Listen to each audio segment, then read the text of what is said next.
Hello everyone, welcome back to another Daredevil Born Again Season 1 episode talk. I'm so excited because we are at the finale, baby. Oh my god, and also, I will say this, the people who are making this season now, and also will be making Season 2, I have full faith. I have full faith in the new crew. I do not have faith in the old crew. I want them to stay gone, but the new crew, 100%, could not have more faith in them. They have shown in these last 2 episodes that they can handle Daredevil. So I'm very excited, but let's get into that finale, shall we? So in this episode, we start off with going 1 year back, and Fisk was apparently acquitted of all charges because of the FBI corruption and Nadeem. Very nice that they name dropped Nadeem, but because of all that stuff, because of the fact that muddied the water, that allowed Fisk to go free. But it did not really work for Bullseye, so Vanessa proposes that it will also work for Bullseye if he goes and kills Foggy and that client guy. If he does that, he's ready to go free. And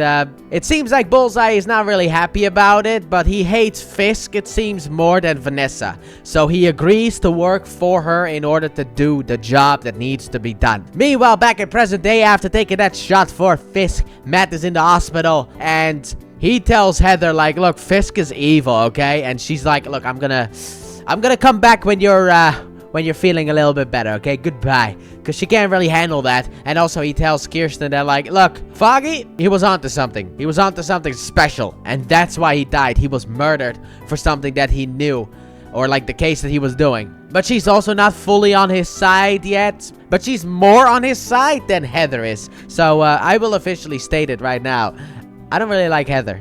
I just don't. Initially, she was fine. Man, I wonder what I'm also curious what they're gonna do with her in Season 2. That is also what I am very curious about. But so far, I'm not the biggest fan of these new characters. But Fisk makes an announcement to his people that he is gonna have the Vigilante Task Force. No camps, no restrictions, kill vigilantes. And he also wants the city to be sealed, which, you know, the commissioner's kind of like, that's a bit insane, you know? But Fisk is not necessarily gonna budge, and also, he tells Buck to go and kill Matt because a dead hero is better than a live vigilante. So basically, Buck is truly the new Wesley. Because when in Season 1 of Daredevil, Wesley was the one who took care of everything for Fisk. Now we have Buck. Buck is not as cool of a character as Wesley, but I still very much like him. And Fisk also tells Sheila to send all the people who are not loyal to him home. So she goes off to try and do that, and the commissioner talks to her about, you know, like working with him in order to take Fisk down. And also the fact that the commissioner is gonna go up to the Supreme Court in order to try and take Fisk down. But we'll get back to that later on, don't worry about it. So Buck arrives in the hospital, he stands in front of the door, he waits for a little bit, then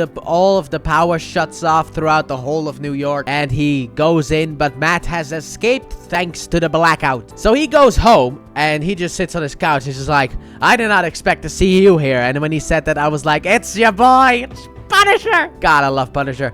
But, yeah, Frank is here, and Frank just makes fun of him. It's like, what do they call you now? Like, now nightgown man? And then Matt's like, well, you got a shave and a haircut. Did you do that for me? And he's like, yeah, I did it for you. It's just a fun banter between the two. I love that. I love these two characters interacting. And also, the reason that I love it is because of the fact that they are polar opposites, as in, Matt doesn't want anyone dead, but Punisher will just kill anyone. However, the good times can't last, sadly enough. However, for me personally, there's a lot more good times to come because the task force has arrived in order to take out, well, Matt. So Matt goes upstairs once again. Frank makes a bit of a joke towards Matt. You're not gonna fight them like that with your booty hanging out?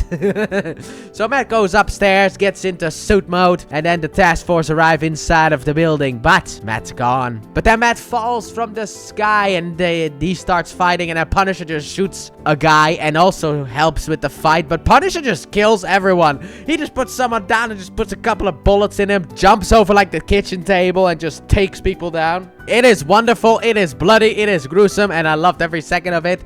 But Matt did not, because as Matt is fighting, he's like, Frank, stop! And Frank is like, no, I'm not gonna do that. But then the one guy, the black guy, I guess, that is part of the task force, the important one, he is the only one left alive. Well, there's another guy, but we'll get back to him later. However, Frank sees one of his cases and is like, hey, Red, found your guy. Turns out he was the one who shot Hector. But Matt is like, no, I'm not gonna kill him, even though Frank wants him to.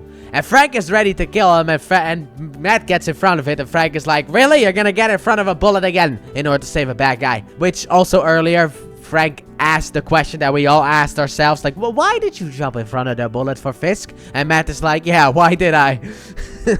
Why did I do that? But then they have a little bit of an argument, and during that argument, Frank kills another guy, another corrupt cop. And then they fight some more. But, well, fight as in verbal fighting. Not like actual physical fighting. But basically just an argument. They got a big argument. However, then Matt hears something. And it turns out that a grenade has been thrown. So Matt grabs Frank. And they jump off the building. And he uses his stick in order to save him. Save both of them. And the grenade explodes and they land on a car. And then who is there to arrive but Karen Page? Yep, she's back again. And also, when Frank was earlier like, I got, you know, like, someone asked me to help you, to save you. It's like, oh, okay, yeah, that was Karen, most certainly. Because if you haven't watched the Punisher series on Netflix, which is now on Disney+, but the Punisher series, which I actually think is really good. I've seen some people online be not big fans of it, but I think it's actually pretty good. But in that one, we get more of a closer bond between Karen and Punisher, so that's why she has him on speed dial, I guess. So then Karen takes Punisher and Daredevil back to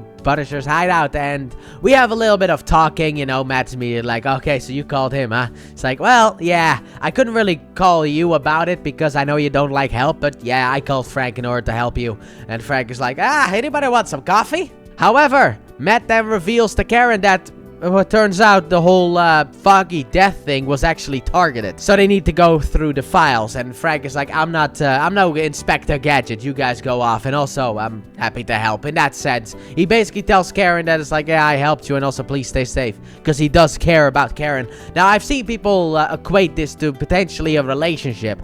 I think it's more of like a brother-sister relationship. Instead of like a, you know, husband and wife relationship in that sense. So Matt and Karen go over to the files from Foggy, and they go through the files. Meanwhile, Daniel is at the city council, and he's basically making a list of targets for Fisk, for the people who don't support Fisk. And also, this is a weird thing. I didn't really like it, but it was more of a subtitle thing because of the fact that apparently one of the council members, or maybe maybe the whole council, they got like 540,000 euros stashed in like a Swiss bank account. The sign, the sign that is in front of the money in the subtitles is actually not the euro sign. Basically, in the subtitles, it says that they have 540,000 pounds, while in the episode he says euro. So I don't know why they chose the pound sign, but that was not at all the euro sign, which is something that kind of annoyed me. Just a little thing, but it's more of a subtitle thing, so I'm not gonna hold it against the show. So as Matt and Karen are, well, as Karen is going through the things, because yes, Matt can indeed see to an extent.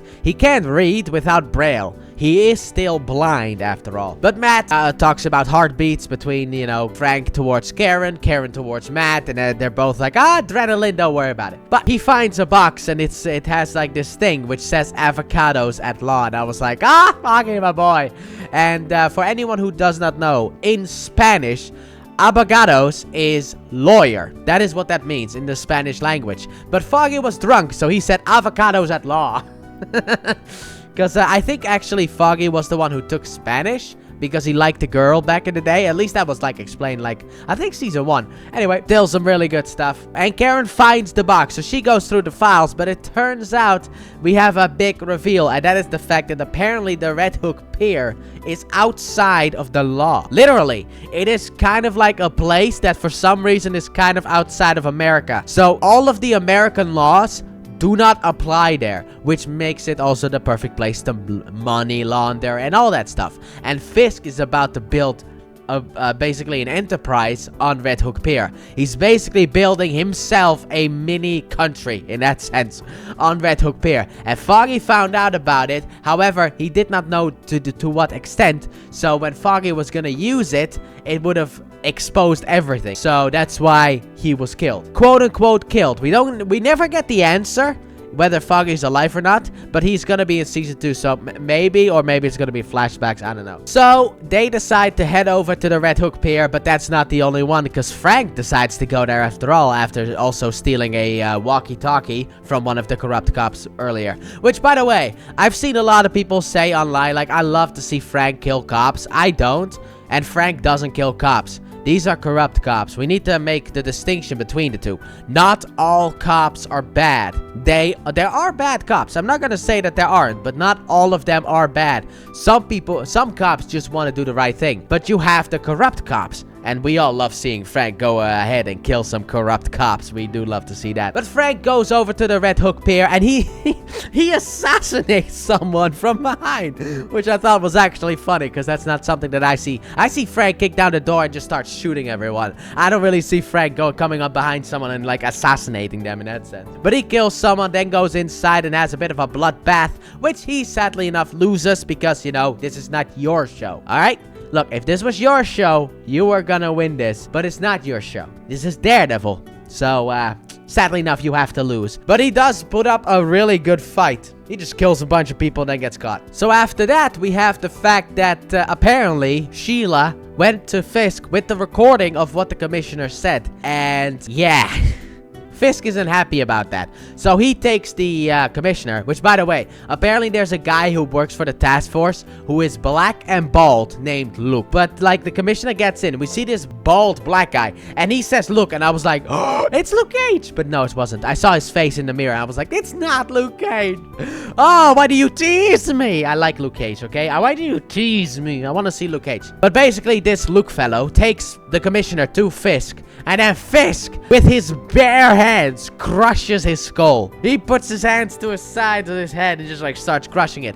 Also, the commissioner's like, yeah, you never stopped being the Kingpin. And I was like, no, he kind of just put a pause on that one. He never stopped being the Kingpin. We can all agree on that one. But he paused it for a little bit. But you know what? Eventually, you gotta hit play again. And that is like the tagline for this episode on like Disney Plus. The summary of the plot for this episode is Mayor Fisk becomes Mayor Kingpin and Daredevil is unleashed as chaos takes over the city. Which, by the way, after the power gets shut down, there is indeed chaos reigns. But then Matt and Karen arrive at the Red Hook Pier and Matt's like, hey Karen, you stay here, I'm gonna go in. And Karen is like, no you're not. If you go in, there's only one of two things that's gonna happen. Either you're gonna kill, or you're gonna be killed. It's as simple as that. And then Matt thinks about it and he's like, I need an army. And I was like, ooh!